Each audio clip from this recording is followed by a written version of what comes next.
Hi, I'm Tallulah Rendall, and you're watching Entertainment Focus. We've got a new album coming out, Alive, and it's got a number of artists from different mediums, as you said before.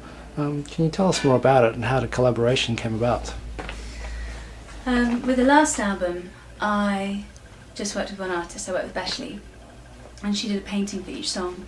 And with this album, I decided that I wanted to open it up to a wider base. So I wanted to have sculpturists and painters and jewellery designers, and just wanted to find people that I knew well already, that I could kind of trust them with the song, because I wanted each person to have complete creative freedom with the project.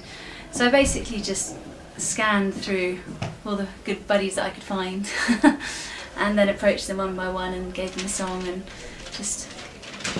Was there anyone who was maybe a bit intimidated by the idea of having to do that? Gray, actually. Yeah, oh, I don't think you can turn the pages. No, okay. Gray Jolliffe, who is normally a cartoonist, he'd never done anything like this before, so he was a bit like, overwhelmed. And actually Jonathan Bishop, who did a painting for a song called Colourblind, again, he'd never done anything like this. And most of the artists had never had people in their private sphere, in their work or creative zone. Which I think was quite overwhelming for quite a lot of them. They were like, oh my god, wow, someone's kind of watching me create. So it took a while for people just to relax and kind of get acquainted with that. And did you feel a bit apprehensive yourself, because you've such a large project with so many people to sort of coordinate? I didn't realise actually until we were halfway through it quite how enormous it was going to be. And I tried really desperately hard to be as organised as I possibly could about it, but my brain's creative and I can be practical to a certain point, but yeah, it was quite a struggle to make it all happen. But luckily Steve, who's the cameraman who shot all the films, was amazing, and he was really just on it. And all the artists were so low maintenance and they were so willing to kind of get involved in it that it wasn't difficult to manage in the end, to be honest. Cool, thanks. Now, what can we expect from Alive, your album? We've heard a couple of the songs tonight, and how different is it from your first album? Obviously it's been recorded live. Yeah, well, the main difference obviously is that it was recorded live, and the last one took a period of 2 years, a few different studios, a few different band members. It was quite a drawn out affair, and with this one I really wanted it to just do the songs, go in and just record them. And so we basically just had 1 week where we just went down to Hook End. We'd rehearsed the songs for about a month beforehand, and we just did it. And it was amazing because firstly the atmosphere of spending a week with a bunch of people that you love and adore, and who are just the most fantastic musicians in a place like Hook End, which is so inspiring anyway. Mm-hmm. It was great. It was really, really good. It was just, I felt so grateful for that, because an artist like me who's not signed, who doesn't have management, doesn't really have any infrastructure except for the PR crew that I'm now working with, but basically it's just me. So to even think about recording in a place like that is pretty out in the left field. So getting the opportunity to actually do it is pretty incredible. You kind of get this thing like this is a once in a lifetime opportunity. Totally. And it was really cool. So obviously now you've used pledge music to get funds, and obviously did you get a lot of support from the fans? Yeah, it was quite an extraordinary experience. Because the last album I had 3 main sponsors who were film producers who put up the capital for it, because I'd written for them in the past, written songs for their short films and stuff.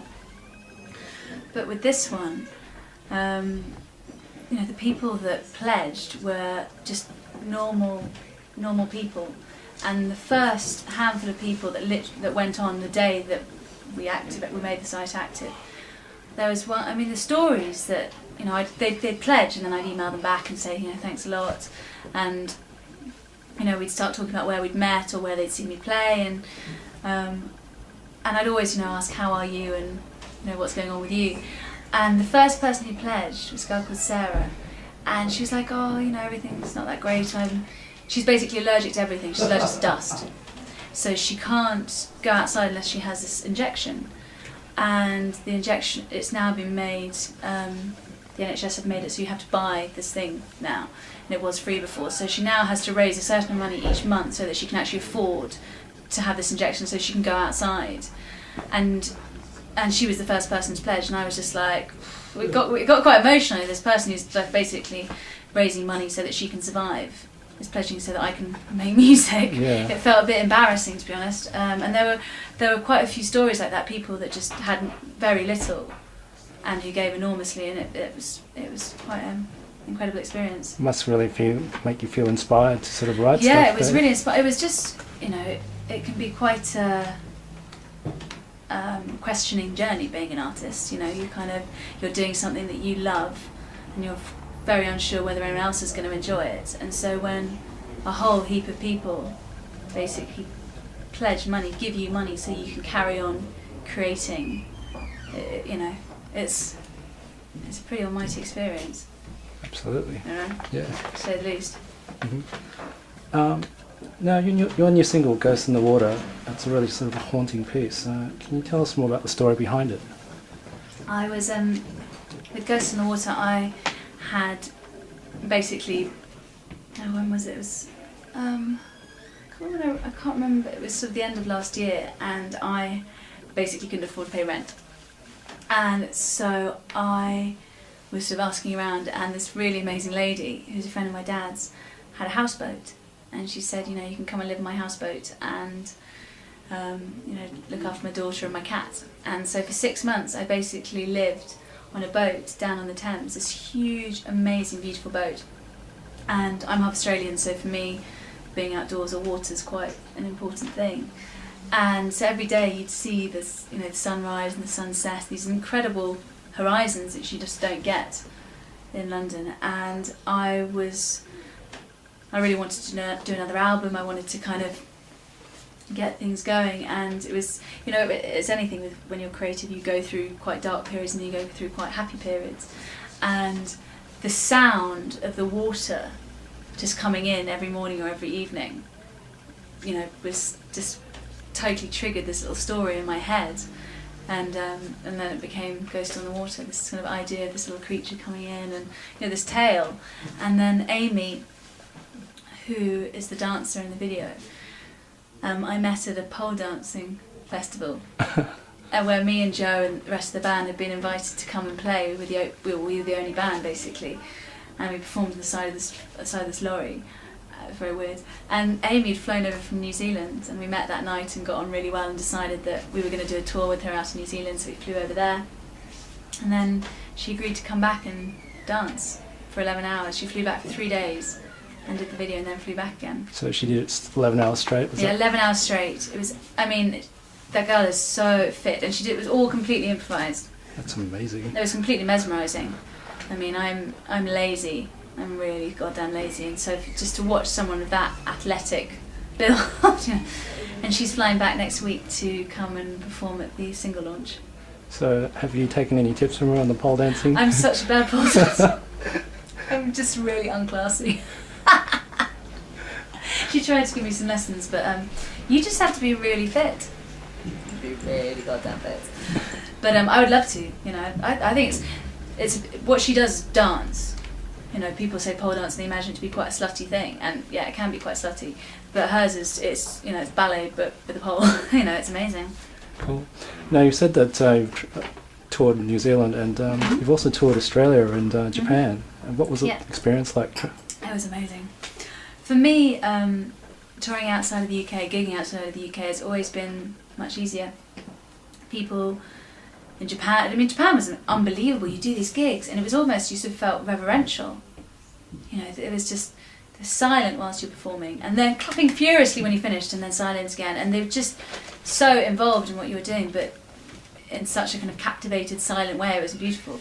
And the same was in Australia. You know, it was just, I think, for bands that actually travel that far, people automatically presume, okay, you've got to be quite good, because to actually get to Australia is pretty hard. It's kind of 22 hours. It's pretty expensive to take a whole band there. So we were really lucky. We got there and we got loads of press and got lots of great reviews. And we're actually going back there in December to do another tour for 2 months.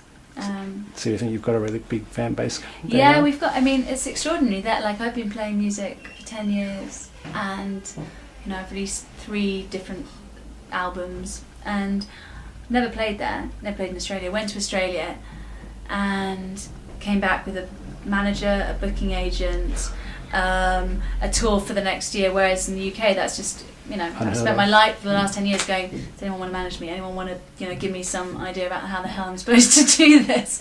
And there it kind of just was easy. So, and, they pay you really well. They treat you really well. They kind of feed you amazing food. And, it's not like here where you're like, come on, So. Good rider then. Yeah, I was great rider. So, yeah. So you think that maybe because you're half Australian, you can sort of identify with them a bit more? I just love the Australian sense of humour. I love it. It's just, there's no bullshit, it's just straight down the line. It's not kind of, they kind of call it as it is. I like it. Totally. Now, tell us about the new single that's supposed to be coming out. Is it Blind Like a Fool? The one after that, the second single. Yeah. Yeah, Blind Like a Fool. I wrote for someone that should know better. It's a diplomatic way of saying that. Can you tell us a little bit more about Not it? really. Very personal then. Yeah, it's a really personal song, and it's a kind of, it's sort of it's one of those things that you spend your life trying to help some people, and they don't listen, and you face the repercussions of that, and that's what's so extraordinary about these songs is they come from this funny little place, and you write them, and then with Blind Like a Fool wasn't really supposed to be on the album. As a band, we decided that it wasn't in keeping with the rest of the songs, but Federico, Stefano, and Jack were so enthusiastic about doing this video for it that we were like, okay, let's do it, and I'm really, really glad we did. It was sort of a song that I think I needed to record, and what's so extraordinary is that it came from such a kind of angry place, but it's such a kind of Stonesy, kind of upbeat vibe, and the video is really fun, and it's kind of quite cool when you're sort of so angry about something, and it's sort of made positive. And also there's a sort of exorcism about writing a song. It's a very cathartic kind of experience. Yeah, it's really cathartic. Yeah. And your voice is very soulful, and it's a very powerful voice. Do you have any kind of influences or artists that you looked up to? I was a massive Billie Holiday fan, Nina Simone. I loved all that sort of timbre of their voices as a kid growing up. But I think someone was asking me this earlier, and I think, personally, where I'm at now as a musician or as a human being, I've sort of absorbed all this sort of information from music to film to photography to books, and it's kind of all those little pieces are a part of who I am now. Like, I love Patti Smith, but I love her for who she is as a person and what she represents. And there's album Horses, which is one of her albums I absolutely love, but I'm not that into the rest of them. But there's so much about her that's inspired me. So and I love Jeff Buckley, or Regina Spektor's first album is fantastic. There's just little snippets of information that I feel like I've absorbed. And the music and everything that is now is the kind of product of that. Yeah, I definitely can see a sort of sense of Jeff Buckley's guitar playing, at least anyway. Oh God, I wish. God.